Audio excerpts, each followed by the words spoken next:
Hi everyone, it's Chaitni. I am a mindset and nutrition coach. So I help clients cope with stress, depression, or anxiety through healthy habit formation, through lifestyle changes, and proper nutrition. Every week I drop a holistic wellness related video. So if holistic health interests you or intrigues you, please make sure to subscribe to my channel. If you're into self-care and self-love reminders and you enjoy reading, then please sign up for my blog. The link will be in the description. And lastly, if you'd like to follow me on Instagram, my Instagram handle is @imperfectbodies by C Modi. So this week's topic for our wellness video is how to make the most of self-help books. I know you may wonder, what does that have to do with wellness? But remember, this is really about holistic health. It's about being the best version of yourself mentally, physically, and emotionally. So it's not just about your diet, it's not just about your exercise, it's not just about your outward appearance, but it's also turning to resources and seeking assistance for you to be the best version of yourself. And that's what a lot of times self-help books provide us. So if you're somebody who is into reading these self-improvement books or listening to them, if audiobooks are your thing, or you're considering getting into them, or you've been wondering if you should read one in particular because it's been recommended to you, then this video is for you. A lot of times when people read these kind of books, they'll rave about them or say the exact opposite and say, oh, it was such a waste of time, you didn't get anything out of it. Regardless, I rarely hear people say that, oh, this book really changed my life, or it gave me a habit or a principle or a way to live my life that I've been doing for years or that I would like to do for the rest of my life. And that is really the purpose of these self-help books. It's not just about the quantity, it's really about the quality. It's about what you get out of them and what you apply to your life so you can make the most of the life that you're living. It's very easy to check off all the boxes and say, oh yeah, I've read 15 books this year of self-improvement or whatever that number is, but that's not the yardstick that you want to use to measure what you get out of these books. Ultimately, it's going to be, what did you absorb and what is that change that helped you become the best version of you? So in this week's video, I share 5 reminders or 5 ways that can help you get the most of these books, whether they're self-help or self-improvement. And these are very basic reminders, but if you've been reading these books or if you're considering reading them, or if there's, as I said, if there's one book in particular that you're really intrigued by and you want to consider reading, then this video is for you. So reminder number 1 is start small. These books have a wealth of information. They have a wealth of knowledge. They have a ton of advice. They usually have a ton of facts, a ton of research, all kinds of everything, right? It can be overwhelming. The information can be a little too much. And sometimes it's a lot of change in one go. But if you try to make all these changes all at once, you won't be able to make any change whatsoever. So start small. As you read the book or as you listen to the book, pick one idea that really resonates with you, that really connects with you, and focus on that idea and focus on making that a habit, mastering that, and then letting it become second nature. And then if there's another idea or another concept that the book shared or the book delivered that you'd like to pursue, then pick that second idea. But really start small, really start basic, and really pick just one thing. Multitasking is not going to work when it comes to self-improvement. So just pick that one thing, focus on that, and really spend your time trying to master that and turning that into a habit until you move on to the next step. Reminder number 2 is whether it's a self-help book that you're turning to or a self-help podcast, anything that has to do with self-help and falls under self-help or self-improvement. Find something that resonates with you. If you read what the rest of the world is reading, or if you read just because something made it to the New York Times bestseller list, or it's something, that everybody at work is reading or all your friends are reading, but you're not really into that topic or that concept, you're never really going to feel that connection. It's just going to be another book that you've read, and that's it, and you haven't gotten much out of it. So find self-help books or podcasts or, whatever medium that actually speaks to you, that resonates with you. It's a change that you're seeking, or it's something that you are curious about, or you want to learn more about, and you actually want to use it to make some changes, positive changes in your life. Not every book is an Atomic Habits. So not every book is going to be that great. So if you're going to invest your time and energy into something like this, then at least find something that you can connect with. That's extremely important. You don't need to do what the rest of the world is doing. You don't need to make sure that the book is on NPR's list or on the New York Times bestseller list. Find something that's actually speaks to your life and where you are today in your life and where you wish to be. And then reminder number 3, it's actually one of the most important, is do the work. This is where you make it or break it. This is where it turns into self-help, is when you actually do the work. Most of those books will have some kind of exercise, some kind of questionnaire, some kind of task, mid-chapter or at the end of the chapter, or even at the end of the different sections that they're covering. So if you're just going to breeze through the book, you might as well set the book aside, because you're not going to get out of it what you should. It really makes a difference when you start to do the work, because think of this book as a guide or a coach on the side, or a mentor on the side, right? That person is going to hold you accountable. That person isn't just going to yap at you or lecture you and then hope for the best. There is going to be some exchange of energy. There is going to be some sort of accountability. You will actually have to do the work. So that's exactly what these books are doing for you, even if it's a podcast or an audiobook. When it comes to self-help, there will be some form of exercise of some kind of follow-up that's needed.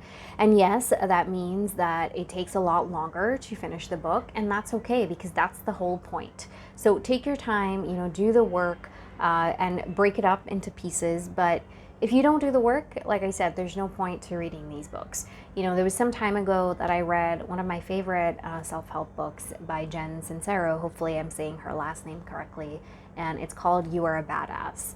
And when I started the book, I was literally stuck at the first maybe 50 pages or even 15 pages, I can't recall at this point, because there was an exercise that I needed to complete.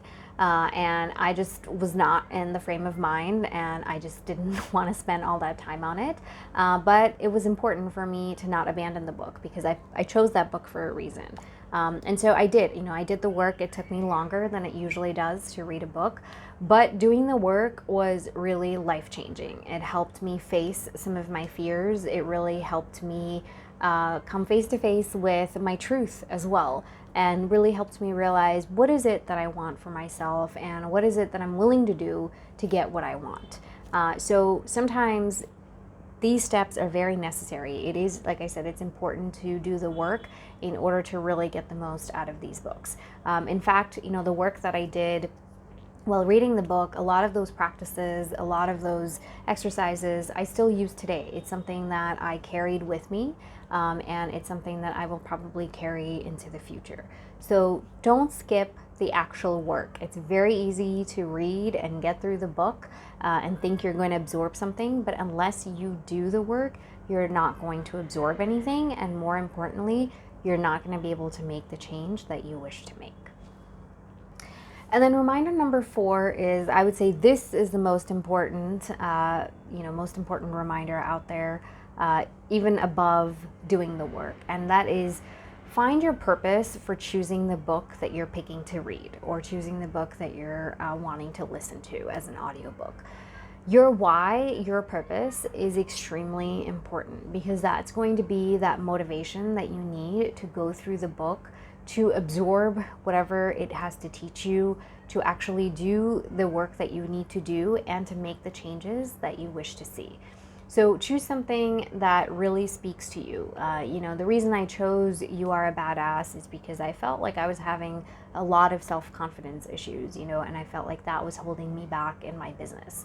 And I needed something that was going to give me clarity, that was going to give me the push that I needed, and that was going to remind me that I am a badass. And that's why I specifically chose that book.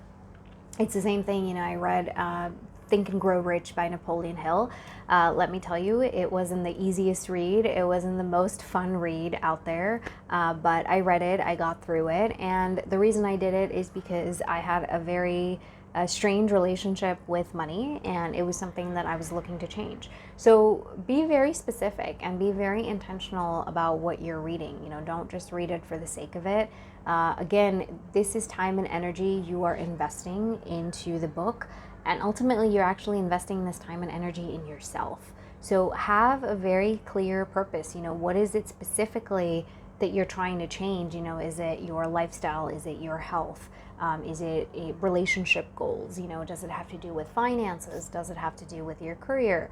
Instead of doing a little bit of everything without a purpose or without a clear why, figure out your clear why. And that why is going to change depending on the phases in your life.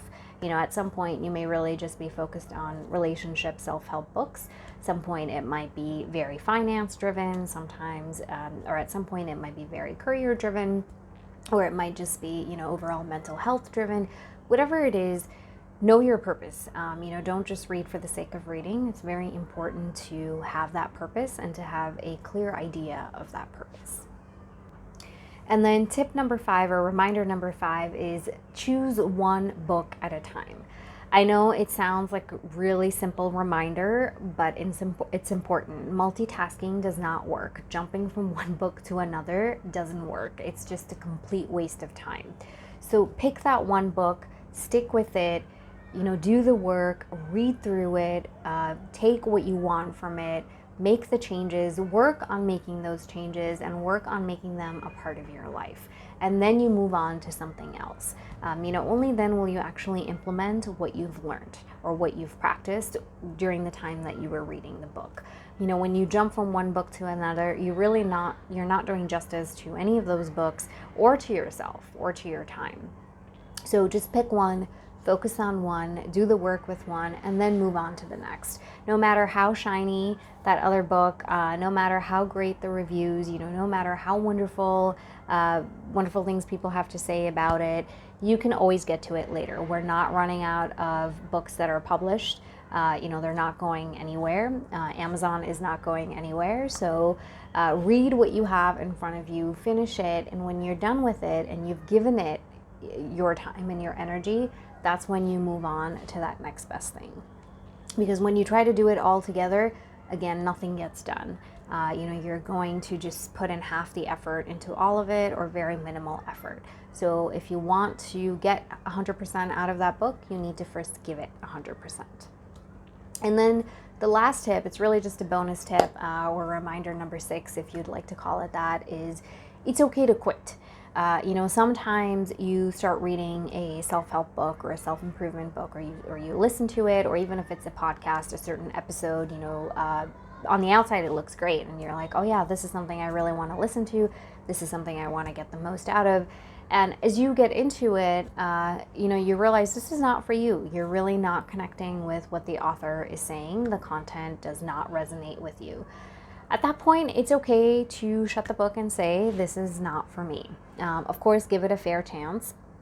I think everybody has a different threshold. For me, before I say this is not for me, I give it 100 pages. Or with a podcast, if it's a 60-minute podcast, I give it about 15 minutes, 20 minutes of it to decide whether or not I'm connecting with the episode. So you need to figure out your threshold, but you need to realize, like I've said so much throughout this video, is it's your time, it's your energy. So get the most out of it. If you feel like the information you're reading, you're just reading for the sake of it, and you are not feeling a sort of bond with it, or it's not motivating you to make the changes that you wish to make, then it's okay. Set that book aside. It's time to pick up something else, and it's time to say, you know what, this is not for me. It might be for somebody else, but I'm going to use my time and energy for another book or another kind of self-help topic that resonates with me. So remember, it's okay to quit. You don't need to finish everything that you started, especially when you're not getting much in return for it. So with that said, I shared a few different ways that you can make the most of anything that has to do with self-help, whether it's a book or a podcast or an audiobook. whichever medium you're using. These resources are really valuable. Not everybody can have a coach or a guide or a mentor, or even if you have those people in your life, this is a great way to supplement what they're trying to teach you and what the kind of advice that they're trying to give you. So this is a genre that's worth exploring if you never have. And if you have, then, I hope some of these reminders served you well. Because it's easy to get lost in that race of, which book have you read, which book haven't you read? This one's on my list. I need to get through all of these books and kind of start competing in that rat race of finishing the book. But you don't need to do that. It's self-help. That's the key here. So do what's best for yourself. Seek what yourself is seeking. Find the answers to that and make the most of all this time and effort that you're putting into reading or listening and, whatever you're doing to learn more about yourself and just become the best version of yourself. So as always, thank you for your time. I will not catch you here next week because the YouTube channel is going on a 2-week hiatus. I will be taking a mini break, but I will be back in a couple of weeks with some brand spanking new information in November. So I hope you join me there. And thank you for your time. Please take very good care of yourself over the next couple of weeks, and I will see you here very soon. Bye-bye.